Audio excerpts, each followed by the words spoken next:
कर्पूरगौरं करुणावतारं संसारसारं। ओम शिवाय, जय माता दी। पुनः स्वागत है आप सभी का। चलिए हमारा विषय ले लेते हैं। सूर्यदेव अगर पंचम भाव में होंगे लग्न कुंडली में तो क्या प्रभाव होता है।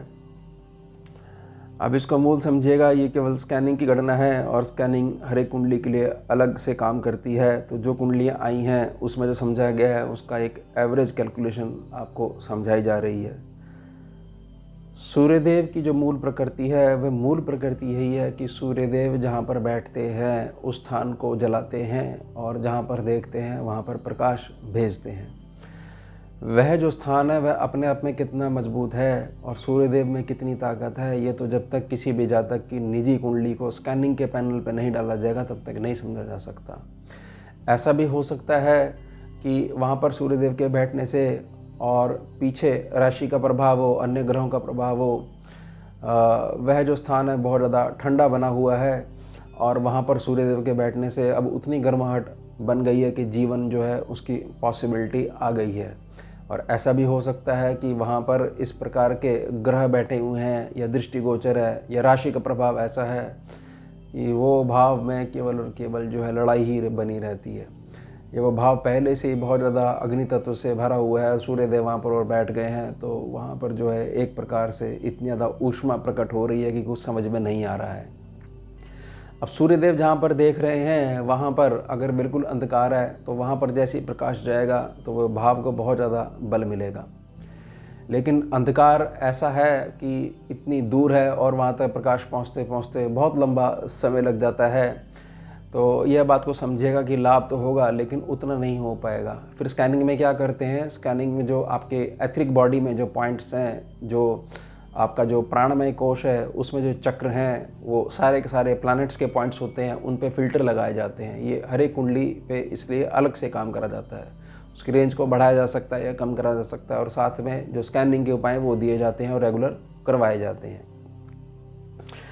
अगर जो एकादश भाव है, अगर वहाँ पहले से ही बहुत ज़्यादा प्रकाश है और सूर्यदेव पंचम भाव में आकर सीधी दृष्टि से सप्तम दृष्टि से वहाँ पर देख रहे हैं तो वह भी डिस्टर्ब हो सकता है। इसलिए निजी कुंडली को स्कैनिंग के पैनल पे डालना बहुत ज़्यादा ज़रूरी है। केवल एक रट्टा मार लेना कि सूर्यदेव यहाँ पर बैठते हैं और ये फल होता ही होता है, उसको मानसिकता आधार पर लागू करना और बिल्कुल भी इस बात का भूल जाना इसको कि प्रारब्ध ही आपको चलाता है और प्रारब्ध ही जो ग्रहों से आने वाली ऊर्जा है और पीछे जो प्रारब्ध आप लेके आए हो वो उससे मिश्रित फल ही मिलता है। अगर इस साइंस को छोड़ दोगे तो ज़्यादा ठीक रूप से जो है गणना नहीं हो पाएगी, अच्छा मार्गदर्शन जो है आपका नहीं हो पाएगा।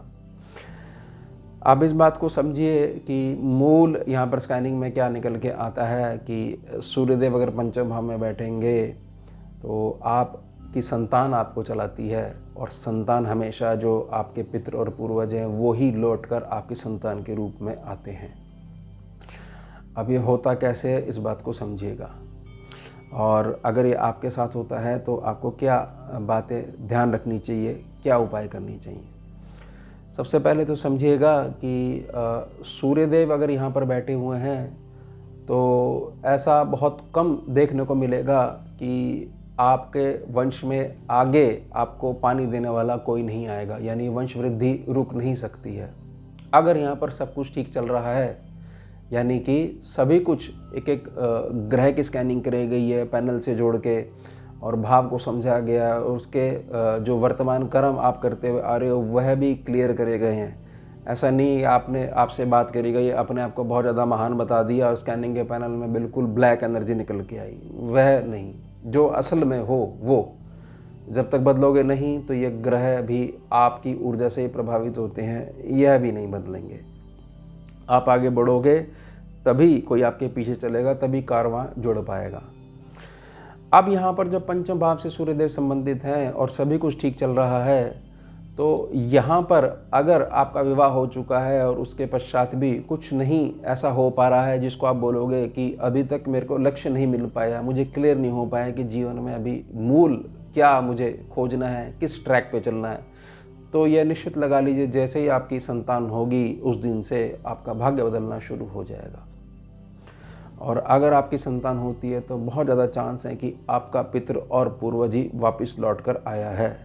और ये बहुत अच्छी बात है और मूल यही होती है कि कोई कहीं नहीं जाता है, ऊर्जा आधार पर कोई भी ख़त्म नहीं होता है, ज़ीरो नहीं होता है, केवल उसका रूपांतरण होता है, ट्रांसफॉर्मेशन होती है उसकी।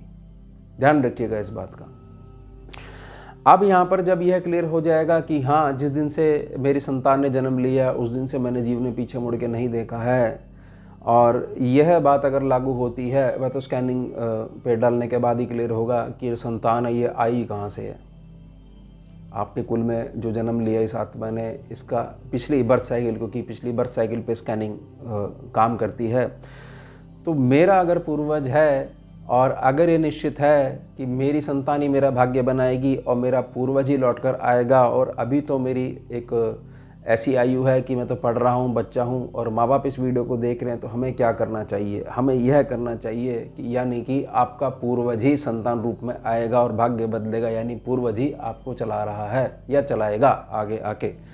तो सीधा संपर्क क्या करना चाहिए? सीधा संपर्क यही करना चाहिए कि सूर्यदेव अगर पंचभाव में बैठे हुए हैं तो हमारे को जो हम अपने कर्म कर रहे हैं उन कर्मों की जो दिशा है वह सीधी रखनी है, गलत काम बिल्कुल भी नहीं करने हैं, क्योंकि जो कर्म आप करोगे वही ऊर्जा रूप में उसके भोग की थाली पितरों को जाएगी, पूर्वजों को जाएगी, और वो वही भोजन करने पर विवश बने रहेंगे और वैसा ही आशीर्वाद पुनः आपके पास लौट के आएगा।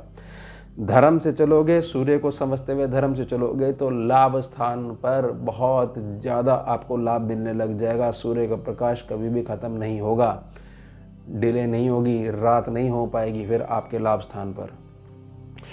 अब आपने करना क्या है कि यह बात बिल्कुल क्लियर होगी कि पितृ ही हमारे को चलाएगा, पूर्वज हमारे को चलाएगा। तो आपके घर का जो बड़ा होता है वह किस बात से खुश होता है? अगर आप माता पिता हो, अभी तो आप शरीर से हो, तो बच्चा ऐसा क्या करे?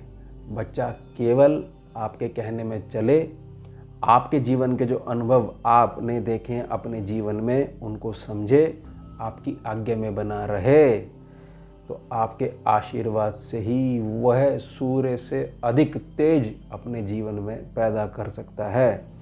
ध्यान रखिएगा इस बात का। जब शरीर है और भावना इतनी प्रबल है तो इस बात पे थोड़ा सा विचार कीजिएगा कि शरीर से नहीं है, वह भी आपसे ही जुड़ा हुआ है, क्योंकि वह था तभी आप हो और आगे आपने भी इस यात्रा पे जाना है।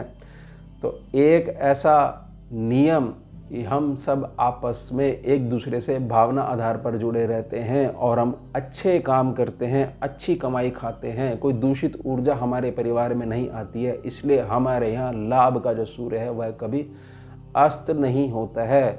बस इस बात का ध्यान रखना है, व्यर्थ के चक्रों में मत पड़िएगा कि यहाँ का सूर्य ऐसे बैठा हुआ है, इस राशि में बैठा हुआ है। ये किताबी जो ज्ञान जो आ चुका है, कोई मैथ्स में एक प्रकार के जो रट्टे लगा रखे हैं कुछ लोगों ने, ये लगवा रखे हैं, ये बिल्कुल भी कार्य नहीं करता है। ग्रह कहीं पे भी बैठा हो, किसी की बुद्धि उल्टी चल रही है तो ग्रह क्या करेगा बेचारा? ग्रह तो एक मानसिक संभावना पैदा कर सकता है, लेकिन धर्म से चलोगे तो ग्रह भी आपको प्रणाम करते हुए आपके मार्गों में सपोर्ट करता है। ध्यान रखिएगा, मूल यही है। व्यर्थ में ये जो जुगाड़ वाले जो उपाय होते हैं इससे घर नहीं चला करते हैं। हाँ, मानसिक रूप में जिनको मीठा सुनने की आदत है कि मीठा बोलना, और मीठा ऐसा बोलना कि जो हम है ही नहीं वही हमारी तारीफ़ करना, वही प्रशंसा करना, कुछ नहीं होने वाला।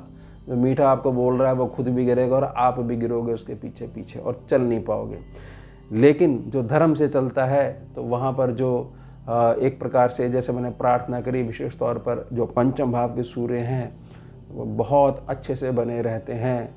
सूर्य एक ऐसे ग्रह हैं जो सीधे तौर पर आत्म तत्व को रिप्रेजेंट करते हैं, और किसी का अगर आत्म तत्व क्षीण हो जाएगा, अगर वो अधर्म को जीवन में लेकर आएगा तो फिर वह जीवन में बहुत लंबा नहीं चल पाता या व्यर्थ के संघर्षों में घिरा रहता है।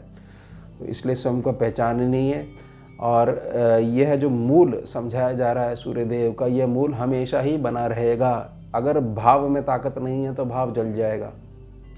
लेकिन हमारे को यहाँ पर थोड़ा सा समझना पड़ेगा कि ये ऐसा हो क्यों रहा है, यानी कि उस व्यक्ति के प्रारब्ध को समझना पड़ेगा। स्कैनिंग हमेशा प्रारब्ध पे काम करती है। ऐसा नहीं है कि आपने कुछ भी बोल दिया और आपकी हाँ में हाँ मिला ली जाएगी। स्कैनिंग में अगर ये निकल के आया कि देखो वर्तमान कर्म तो आपके 10 साल से इतने उल्टे होते आ रहे हैं, तो सीधा बता दिए जाते हैं। ऐसा नहीं है कि आप कैसे भी करके सामने वाले से हाँ निकलवा लोगे कि नहीं हम तो बहुत अच्छे हैं, दुनिया ने हमें परेशान कर रखा है। नहीं होने वाला, ऐसा कुछ नहीं होने वाला।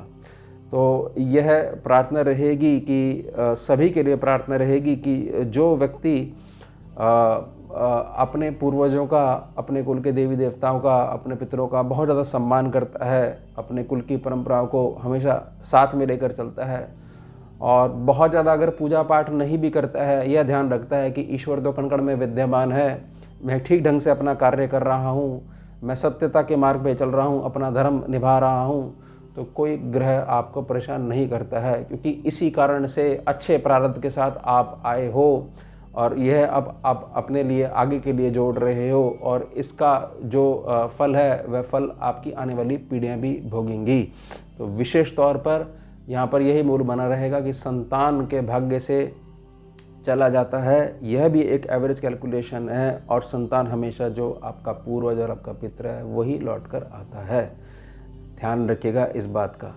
अब मिलते हैं आपसे अगले भाग में नए विषय के साथ। जुड़िए और जोड़िए। ओम शिवा सारम भुजगेन्द्रहारम कर्पूर गौरम करुणावतारम